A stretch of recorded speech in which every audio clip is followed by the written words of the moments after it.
AC ज्यादा ठीक है कि कूलर? हाँ? अगर 60% आर्द्रता आ गई ना बहुत सुकून मिलेगा यहाँ, इसलिए कूलर में पानी डाल दिया जाता है। कूलर क्या होता है, पागल होता है, सोच रहा खाली नमी छोड़ते जाएगा 60 की जगह 80 हो गया तब कहेगा हाँ आई एम कूलर। धन धना के फेंक रहा है, आप इसे कंट्रोल नहीं कर सकते हैं, ज्यादा फेंकेगा कम। इससे जगह आ गया एसी। क्या आ गया? एसी। जब चलाएंगे ना,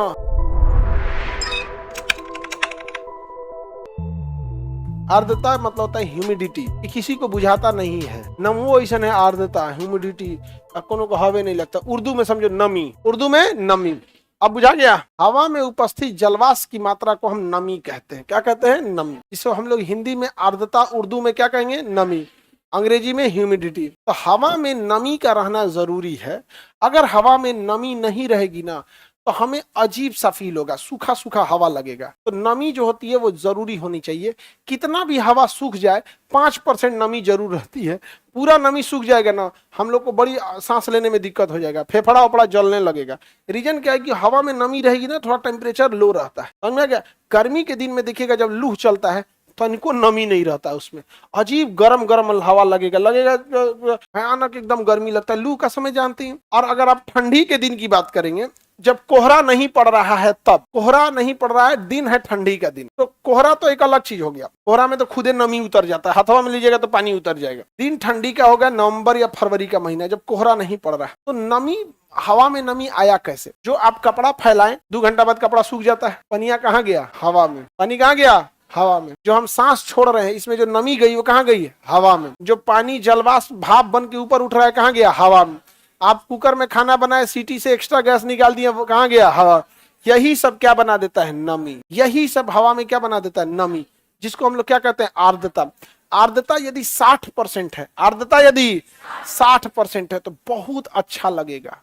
अगर 60% आर्द्रता आ गई ना बहुत सुकून मिलेगा यहाँ, इसलिए कूलर में पानी डाल दिया जाता है। कूलर में पानी डाल, अब पानी जब डालिएगा कूलर में ना तो पंखवा जो होगा, कूलर के पानी को पीछे से हवा जब खींचेगा तो उसमें हल्का हल्का हल्का हल्का कुछ कुछ बूंदे क्या करेगा? छोड़ देगा। लेकिन कूलर पगला होता है। कूलर क्या होता है? पागल होता है, सोच रहा खाली नमी छोड़ते जाएगा 60 की जगह 80 हो गया तब कहेगा हाँ आई एम कूलर। धन धना के फेंक रहा है।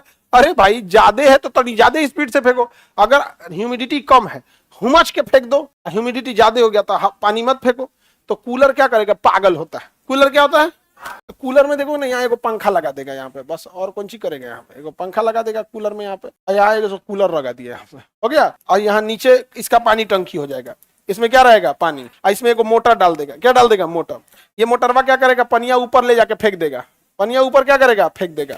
और साइड साइड से ना कपड़ा का जाली होता है, उसे हम लोग पर्दा वो बोलते हैं, क्या बोलते हैं? कर्टेन। क्या कहेंगे? कर्टेन। साइड साइड में देखना ना जाली लगल रहता है। पनिया क्या करता है ना, ये जलिया से होके नीचे गिरता है तो ये जाली पूरा भीग जाता है। और ये जाली भी क्या हो गया? भीग गया।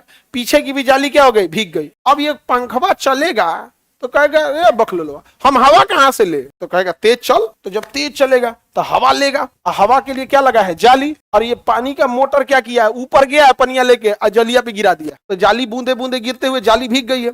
अब हवा आएगा तो जाली को क्रॉस करके अंदर आएगा, आई फेंकेगा तो आपके पूरा हवा आ जाएगा यहाँ पे। लेकिन ये पगला होता है। मान के चलिए कि अगर ज्यादा जरूरत है नमी की तो उतने स्पीड से फेंकेगा, हम पानी फेंक दो, आप इसे कंट्रोल नहीं कर सकते हैं, ज्यादा फेंकेगा कम। इससे जगह आ गया एसी। क्या आ गया? एसी। जब चलाएंगे ना देखेगा अरे बाप रे, पूरा उसमें टेम्परेचर मीटर और सब ह्यूमिडिटी सब नापने वाला रहता है, अंदर लगा रहता है, सूंघ लेगा, लगता है अभी एसी चला रहा है। हुमच के फेंकेगा। जब एसी चालू करेंगे ना हुमच के फेंकेगा, एकदम ह्यूमिडिटी फेंक देगा एकदम। तो देखिए कभी कभी लगता है ना कि पानी फेंक रहा है अंदर, वास पूरा हुमच के क्या फेंकेगा? ह्यूमिडिटी फेंक देगा। ये ले ले ले ह्यूमिडिटी ले। और ज्यादा हो जाएगा ना तो बार टप टप टप टप पानी से गिराइयो देता है, मेंटेन करो, पूरा पानी पानी हो जाएगा अंदर। तो एसी ज्यादा ठीक है कि कूलर? हाँ एसी ज्यादा सही होता। हम गए एसी खरीदने के लिए, तो एगो एसी में तो होगा नहीं, एगो एसी में तो होगा नहीं।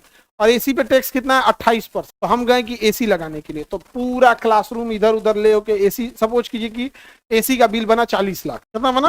40। जैसे हॉस्पिटल में जाके देखते हैं वहाँ 60 लाख का एसी लग गया। ठीक है, एसी लगा कितना? 60 लाख। अब तो हम जीएसटी देते हैं। अब हम कहेंगे कि एकरा पे 28% जीएसटी है, तो इसका 28% कितना हुआ? 60 लाख का निकालो, उतना कम हो जाएगा 60 लाख। 10,80,000 कितना हो गया? 10,80,000। 80,000 की 8,000, 80,000, 10,80,000 इतना आना देना है। इतना नहीं देंगे, इतना गवर्नमेंट वापस कर देगी। तो अगर आप जीएसटी नहीं भरते, आप जीएसटी नहीं भरते और जाएंगे आप एसी लगाने के लिए, तो आपको कितना रुपया देंगे? 60। जो हम अभी रिसेंट का जो हॉस्पिटल में लगा वो हम बता रहे हैं कितना हो गया। लेकिन चूंकि आदमी जीएसटी भरता है, तो भैया जब हम खरीद रहे थे दे रहे थे आप ही के कोटा में ना, तो अब हम जब खरीदने आए हैं तो हमको पेमेंट कितना करना होगा? हाँ नहीं, पेमेंट हम 60 लाख का करेंगे। अगले महीने जब जीएसटी का हिसाब किताब होगा तो गवर्नमेंट हमसे इतना कहेगी कि अगले महीने जो भरिएगा ना वो इतना कम भर दीजिएगा। तो हम कहेंगे कि अगले महीना छुट्टी है, 1 रुपया नहीं है, तो सरकारी वापस कर देगी। ठीक है ले जाओ। पहले वो कटर पटर करने का सोचती है, तो बात बराबर है ना, क्या ही फर्क पड़ता है, या कटर पटर कर लो या लौटा दो। तो जीएसटी जो भरता है उसको बहुत फायदा है, नहीं समझा गया ना? कम देना। किसी को एसी उसी चाहिए जी, बट इसका भी रूल है कि आपका वो काम ऑर्गेनाइजेशन के लिए होना चाहिए। जैसे हम जितना एसी कोचिंग में लगाएंगे सब पे छूट है, लेकिन जो एसी हम अपने कमरे में लगाएंगे उसमें नहीं है, क्योंकि पर्सनल यूज क्या है, मैं पर्सनल यूज का नहीं है। तो पूछेंगे क्या है, क्या है, तो कहेंगे आप जीएसटी दिए थे क्या? वो बच्चा दिया था सब जीएसटी, स्टूडेंट, तो उसी पे छूट मिलेगा जो स्टूडेंट के काम का होगा। हम तो दिए नहीं, हम तो माध्यम बने, तो हमारे पर्सनल यूज के लिए मिलेगा, तो उसका जीएसटी नहीं। ये तो कहोगे कि सर इस पे नहीं मिला होगा, ये जो मेरे लिए यहाँ टीचर के लिए एसी लगा इस पे मिला होगा, इस पे मिला होगा। क्यों? क्योंकि अभी हम जो काम कर रहे हैं वो आपके लिए काम कर रहे हैं, अभी जो काम कर रहे हैं आपके लिए काम। मेरा चेंबर में जो लगा होगा उस पे मिला होगा, मिला होगा, उसमें बैठ के आप ही का काम कर रहे होते हैं। हमारे घरे जो लगा है उस पे नहीं मिला होगा, घर आराम करने चल जाएगा, लेकिन जो वहां बैठ के काम करेंगे उस पे ले लेंगे। हमें चाहिए एक दिलवा दीजिए। पहली बात, ये पढ़ाई कर रहा है और इसको एसी चाहिए। आगे बढ़े। लड़की लोग दहेज में तुम लोग 4 टन का एसी लेके चल जाए, बहुत बिल उठाता है। सोच रहा 1 साल में एसी चला दीजिएगा ना, तो जितना का एसी उतना का बिल उठा देगा। तो समझे 8 टन का लेके चल जाना, पूरा घरे में एसी सेंट्रलाइज लगा देना, चाहे एक को लेके चल जाना 4 टन का, 2 टन का, और सास के रूम में लगवा देना। अब भर मन चलाना है यहाँ पे। अरे ऐसे रख दिए मम्मी जी को, ऐसे रख दिए तो हमारा एक दिन रुलाया है ना, हम तोरा हर महीने रुलाएंगे। अब बताइए, हम लेके आए हैं मम्मी जी के लिए, इसीलिए अपने रूम में नहीं लगवाए। अपने में नहीं लगाना है, क्योंकि अपने जब गर्मी लगे एसी का ठंडा, मम्मी जी बैठिए चला दे। वो अंदर अंदर देखिएगा एकदम बिजली बिल उठेगा ना, ये बाप हो बाप। तब वहां पर एकदम मीठा दूध। समझ में आ रहा है कि नहीं आ रहा है? अपने में लगाना है एसी, कहाँ रूम में लगाना है? अब मम्मी जी को तनिको कुछ भी हो जाए, मम्मी जी का एसी बंद नहीं होना, 24 घंटा चलेगा। कितना चलेगा? 24 घंटा। महीना में बिल आएगा 10,000, महीना में बिल आएगा 10। अब तब कहिएगा जब हाथी को खियाए को नहीं था तो हाथी पोसे का है। नहीं समझ आ गया? कलेजा रहेगा पंखा बेना डोलाए वाला। अब दहेज में एसी मिले तो रख लो। हमको लड़की नहीं बनाया, नहीं तो हम बता रहे हैं ना, 2-4 गांव का आदमी शपथ लेता बियाह ना करेंगे हम।